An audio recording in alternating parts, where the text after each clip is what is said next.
Kolkata rape and murder case को लेकर बंगाल से दिल्ली तक सियासी पारा हाई है। बीजेपी और टीएमसी इस मुद्दे पर आमने सामने है। बीजेपी जहां से ममता बनर्जी के इस्तीफे की मांग पर अड़ी हुई है, वहीं पर आज से ममता बनर्जी की पार्टी भी बीजेपी के खिलाफ सड़कों पर उतरने जा रही है। टीएमसी कार्यकर्ता आज राज्य के हर ब्लॉक पर प्रदर्शन करेंगे। वहीं पर लेडी डॉक्टर को इंसाफ दिलाने के लिए डॉक्टर्स का आंदोलन अभी भी जारी है। आज शाम West Bengal doctors forum CBI दफ्तर का घेराव करने जा रही है। इस बीच राष्ट्रपति के बाद कोलकाता की घटना पर उपराष्ट्रपति का भी दर्द छलका है।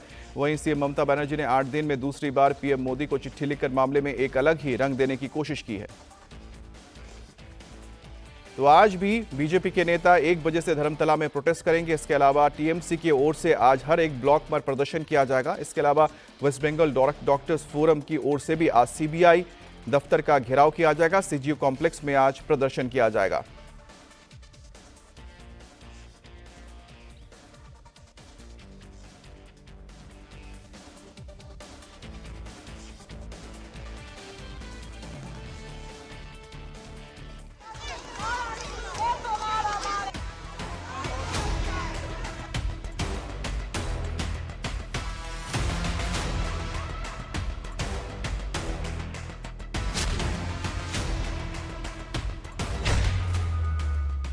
बंगाल में बेटी के न्याय के लिए सियासत हाई। ममता ने 8 दिन में पीएम को लिख दी दूसरी चिट्ठी। बीजेपी बोली, जवाब देने के बजाय सवाल पूछ रही Mamata Banerjee. Kolkata rape and murder case में इंसाफ की लड़ाई अब चिट्ठी वर्सेस चिट्ठी पर आ गई है। बंगाल की सीएम ममता बनर्जी ने पीएम मोदी को एक बार फिर चिट्ठी लिखी है। ममता बनर्जी ने प्रधानमंत्री मोदी को 8 दिन में दूसरी चिट्ठी लिखी है। ममता ने इस चिट्ठी में महिला सुरक्षा को लेकर केंद्र सरकार से कड़े कानून बनाने की सिफारिश की है। साथ ही ममता बनर्जी ने पूछा है कि इतने संवेदनशील मुद्दे पर आपकी ओर से कोई जवाब नहीं मिला। ममता बनर्जी ने अपनी दूसरी चिट्ठी में लिखा है कि उन्होंने रेप जैसे आपराधिक मामलों में कड़े केंद्रीय कानून बनाने की जरूरत पर जोर देते हुए चिट्ठी लिखी थी। इतने संवेदनशील मुद्दे पर पीएम की तरफ से कोई जवाब नहीं मिला है। हालांकि महिला एवं बाल विकास मंत्री की ओर से एक जवाब मिला है, जो चिट्ठी में उठाए गए मुद्दे की गंभीरता को बमुश्किल संबोधित करता है। ममता ने अपनी चिट्ठी में इस बात का जिक्र भी किया है कि बंगाल सरकार ने 10 एक्सक्लूसिव पॉक्सो अदालतों को मंजूरी दी है। साथ ही राज्य भर में 88 फास्ट ट्रैक विशेष अदालतों और 62 पॉक्सो नामित अदालतों का भी जिक्र किया है, जिन्हें बंगाल सरकार फंड कर रही है। ममता बनर्जी की गंभीरता पर बीजेपी सवाल उठा रही है। अग्निमित्र पॉल ने पूछा कि अगर ममता को इंसाफ दिलाने की इतनी ही फिक्र है तो उन्होंने सुप्रीम कोर्ट में 21 वकीलों की फौज क्यों उतार दी। ममता बनर्जी अगर माँ होते तो माँ का जो दर्द, वो 10 लड़का रहे या 1 लड़का रहे, 1 संतान रहे, दर्द तो दर्द ही होता है, खोने का दर्द। लेकिन ममता बनर्जी राजनीति बहुत अच्छी जानती है। वो बार बार बोल रही है कि झारग्राम, उस दिन 9 अगस्त को हम झारग्राम से वापस आ रहे थे, हम रास्ते में पूरा विनीत गोयल से बात किए, पूरा विषय देखे। लेकिन हमारा क्वेश्चन है, आप इतना कुछ देखने के बाद भी 14 आवर्स 14 घंटा एफआईआर नहीं हुए, ये आप नहीं पूछे विनीत गोयल से। 18 घंटा सैनिटाइज नहीं हुआ क्राइम सीन, ये आप नहीं पूछे। बॉडी को प्रिजर्व करना चाहिए सेकंड पोस्टमार्टम के लिए, ये आप नहीं पूछे थे। आपको मालूम था कि पैसा ऑफर किया गया है पिताजी माताजी को मुंह बंद रखने के लिए, ये आपको नहीं मालूम था। तो ममता बनर्जी, आप पदयात्रा कर सकते हैं फांसी का मांग लेकर, लेकिन 21 आईनजीबी इंक्लूडिंग कपिल सिब्बल वो खड़ा करते हैं सुप्रीम कोर्ट में। अब अभया को जस्टिस ना मिले, इसका आप तैयारी, इसका कोशिश में। ममता बनर्जी ने ये चिट्ठी पश्चिम बंगाल के राज्यपाल सीवी आनंद बोस और गृह मंत्री की मुलाकात के ठीक बाद लिखी है। शुक्रवार को राज्यपाल सीवी आनंद बोस ने गृह मंत्री अमित शाह के आवास पर करीब 1 घंटे की मुलाकात की। सूत्रों की माने तो इस दौरान राज्यपाल ने कोलकाता रेप मर्डर केस की पूरी स्थिति के बारे में शाह को सूचना दी है। बंगाल में रेप को लेकर मृत्युदंड पर विशेष विधेयक, सीएम ममता बनर्जी के बयान पर राज्य की स्थिति रिपोर्ट सौंपी है। ममता बनर्जी की इस चिट्ठी को लेकर बीजेपी नेता अमित मालवीय ने तीखा पलटवार करते हुए कहा कि आरजीकर बलात्कार और हत्या मामले से ध्यान भटकाने की ममता बनर्जी की एक और व्यर्थ कोशिश विफल हो गई। ये बताना ममता बनर्जी का दायित्व है कि पश्चिम बंगाल सरकार ने महिलाओं और लड़कियों की सुरक्षा के लिए मौजूद कड़े नियमों को लागू करने के लिए कुछ क्यों नहीं किया। चिट्ठी लिखना बंद करिए और सवालों के जवाब दीजिए। आप जवाबदेह हैं। वहीं ममता सरकार के खिलाफ बीजेपी का हल्ला बोल जारी है। बीजेपी लगातार ममता सरकार के इस्तीफे की मांग कर रही है।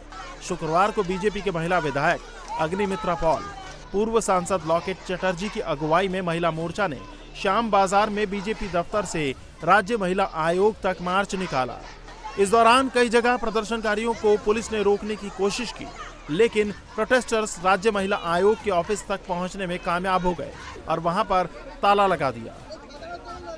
बीजेपी का आरोप है कि पश्चिम बंगाल के महिला आयोग ने आरजीकर केस को लेकर चुप्पी साध रखी है। सरकार का महिला कमीशन है, उसको महिला के लिए आवाज उठाना चाहिए था, एक्शन लेना चाहिए था, लेकिन सब लोग घर पे ही बंद है। सब कागज कलम और पेपर्स ही दिखा रहे, हमने ये किया वो किया। कहाँ पे दिखाया आपने? कहाँ पे दिखाया? कौन सा एक्शन लिया? बोले सीबीआई के हाथ में दे दिया, उसके बाद हम लोग कुछ नहीं किया। क्यों नहीं किया? सीबीआई के हाथ में देने के बाद बहुत सारा डॉक्यूमेंट्स है, बहुत सारा एविडेंस है, उसको पूरा लूट करने का कोशिश किया, तो तब आप लोग चिट्ठी क्यों नहीं दिया नेशनल कमीशन में? ऐसा होना चाहिए। नहीं, नेशनल कमीशन को हम लोग नहीं बुलाएंगे। तो ये सब चल रहे थे, मतलब ये महिला कमीशन तृणमूल का पार्टी ऑफिस हो गया है।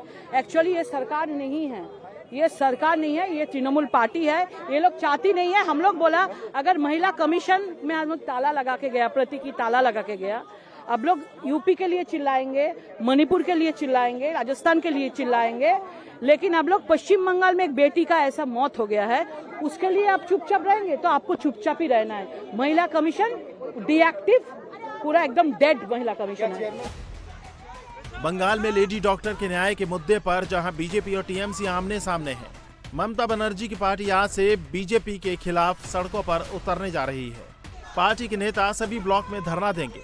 वहीं दूसरी तरफ आज भी बीजेपी नेताओं का ममता सरकार के खिलाफ प्रदर्शन जारी रहेगा।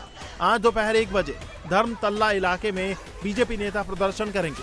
वहीं डॉक्टर बेटी के लिए न्याय की मांग कर रहे डॉक्टर आज शाम 4 बजे सीबीआई दफ्तर का घेराव करने जा रहे हैं।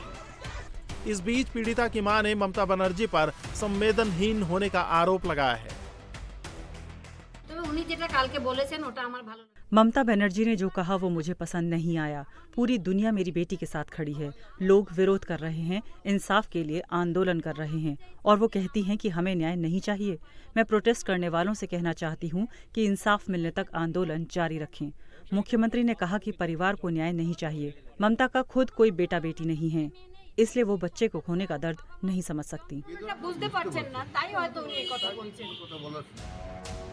वहीं कोलकाता में लेडी डॉक्टर के साथ हुई हैवानियत पर राष्ट्रपति द्रौपदी मुर्मू के बाद उपराष्ट्रपति जगदीप धनखड़ का भी दर्द छलका है। आज हम एक चौराहे पर खड़े हैं। भारत की राष्ट्रपति ने, राष्ट्रपति who is a tribal woman who has seen grassroots reality. She was constrained to express herself. What the president has said, enough is enough. Let us call it enough is enough. इस बीच आरजीकर अस्पताल में crime scene की 9 अगस्त की कुछ नई तस्वीरें सामने आई हैं। इन तस्वीरों में कई लोग क्राइम सीन के पास इकट्ठा दिख रहे हैं। सवाल उठ रहे हैं कि इतने सारे लोगों को क्राइम सीन के पास कैसे जाने दिया गया। सीबीआई कोलकाता पुलिस से सवाल पूछ रही है कि क्राइम सीन पर यह भीड़ कहां से आई, क्या क्राइम सीन से छेड़छाड़ की कोशिश की गई। इस मामले पर कोलकाता पुलिस का कहना है कि वहां मौजूद लोग केस की जांच के लिए पहुंचे थे। I hope you can see the cordon. Right behind the cordon is the dead body. The one in blue check here is OC Homicide from Kolkata Police. We have the videographer from the Detective Department. We have learned Commissioner of Police here. Additional CP1 sir is here. OC Women Remand Cell is here. Lady officer from Tala PS is here. And forensic officials are also here. All are known to us and identified. There is also another picture and new set of people.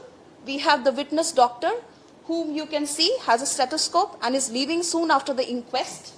We have FSL people, the fingerprint expert, the ACP of Detective Department, the videographer, senior officer additional CP1 and the forensic officials. हालांकि Kolkata police की ये theory किसी के गले नहीं उतर रही है। अब ये सीबीआई जांच के बाद ही साफ हो पाएगा कि आखिरकार 8 और 9 अगस्त को क्या कुछ हुआ था।